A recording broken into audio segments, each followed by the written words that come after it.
এরা কোনো জঙ্গি নাই। আপনি ওইটার ব্যাপারে একটা কিন্তু প্রেস রিলিজও দিয়ে দিছে মনে হয় পররাষ্ট্র মন্ত্রণালয়। আপনারা গতকালকে হয়তো প্রেস রিলিজটা দেখছেন।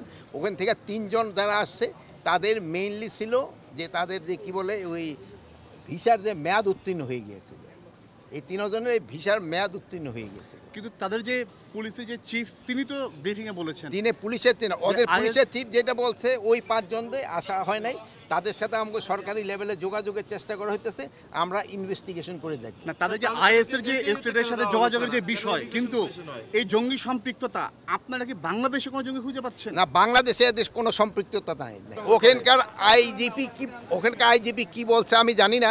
তো ওখানকে থেকে আমরা যেই মেসেজটা পেয়েছি অফিসিয়ালি লেভেলে আমরা কোনো সরকারি লেভেলে মেসেজ পাই নাই। আমরা এইভাবে বিভিন্ন মাধ্যমে আমরা যে মেসেজটা পেয়েছি ওইটার একটা কিন্তু প্রেস সিরিজ আমাদের পররাষ্ট্র মন্ত্রণালয় থেকে আপনাদের দেওয়া হয়েছে। ইমিগ্রেশনের থেকে তো এটিতে নেওয়া হয়েছে। অসুবিধা কি? বাংলাদেশের জঙ্গিবাদের কোনো অবস্থান নাই। এখানে কোনো ধরনের জঙ্গিবাদ নাই। আপনাদের সহযোগিতায় কিন্তু এখানে জঙ্গিবাদ নির্মূল করে দেওয়া হয়েছে। এটা ক্ষেত্রে আপনাদের ক্রেডিট সবচেয়ে বেশি। আপনারা সবাই মানে কোনো ধরনের আপনারা এই যে গত ১০ মাসে কোনো একটা ইনফরমেশন দিতে পারছেন জঙ্গিবাদের? যেহেতু নাই, আগে ছিল আপনারা দিচ্ছেন, এখন নাই আপনারা দেন না। বিভিন্ন দেশের থেকে হয়, এটা হয়তো পররাষ্ট্র মন্ত্রণালয় আপনাদের ভালো বলতে পারে। নির্বাচনটা শুধু আইন শৃঙ্খলা বাহিনীর উপরে নির্ভর করে না।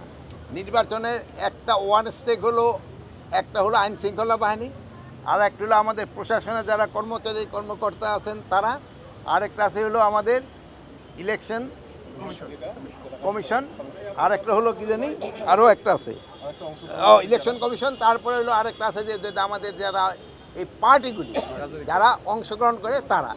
এখন ধরেন ইলেকশন কমিশনের উপরে নির্ভর করে এই পুলিং অফিসার, প্রিজাইডিং অফিসার, এটা তারা নিয়ন্ত্রণ করে। তারপরে ধরেন যে রিটার্নিং অফিসার, তারপরে অন্যান্য দিকের যে প্রশাসন থেকে আসে। আইন শৃঙ্খলাটা আমরা দেখি। তারপরে হলো মেইন পার্টি হলো যারা ইলেকশন করতেছে। এখন ইলেকশনটার জন্য সবচেয়ে বেশি প্রস্তুতি দরকার যারা ইলেকশনে পার্টিসিপেট করবে তাদের। আমাদের প্রস্তুতি ঠিক আছে, সবার প্রস্তুতি যদি হয়, 4টার প্রস্তুতি একসাথে হলে কোনো অসুবিধা। আমাদের প্রস্তুতি কোনো ঘাটতি নেই। আপনারা দেখতেছেন, আপনাকে নিরাপত্তা তো দিতে পারতেছি।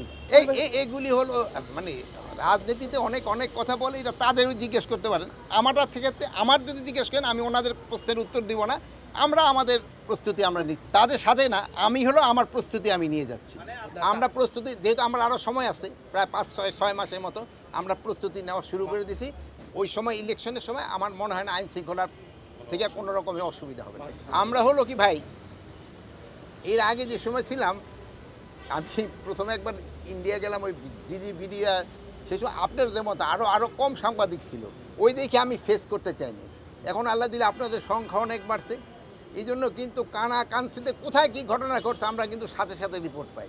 আগে একটা ঘটনা ঘটলেও কিন্তু সংবাদটা পাওয়া যেত না। তো আপনি যদি আগের সাথে তুলনা করেন, মব কিছুটা কমে আসছিল, বাট পরে আবার এই 2-3 দিনের আগে যে কুমিল্লা একটা ঘটনা ঘটছে, চিটাগাং একটা ঘটনা ঘটছে, লালমনিরহাটে একটা ঘটনা ঘটছে, ফরিদপুরে একটা ঘটনা ঘটছে। বাট এগুলি যেন ভবিষ্যতে আর না ঘটে, এই জন্য কিন্তু আমরা প্রপার অ্যাকশন নিচ্ছি, এবং এটার সাথে যারা জড়িত তাদের বিরুদ্ধে কিন্তু ব্যবস্থা নেওয়া হয়। রংপুরে অপরাধে এই পর্যন্ত 7 জনকে গ্রেপ্তার করা হয়েছে। এই জন্য যার একজন পানিশমেন্ট দেওয়া হয়েছিল তারও গ্রেপ্তার করা হয়েছে। এখন ওই কি গ্রেপ্তারে করার সমস্যাটা হয়, যে অন্যায় করে সে তো আর ওই এলাকায় সহজে থাকে না, সে তো পালায়, তাই তো খুঁজে বের করতে একটু সময় দিতে হবে।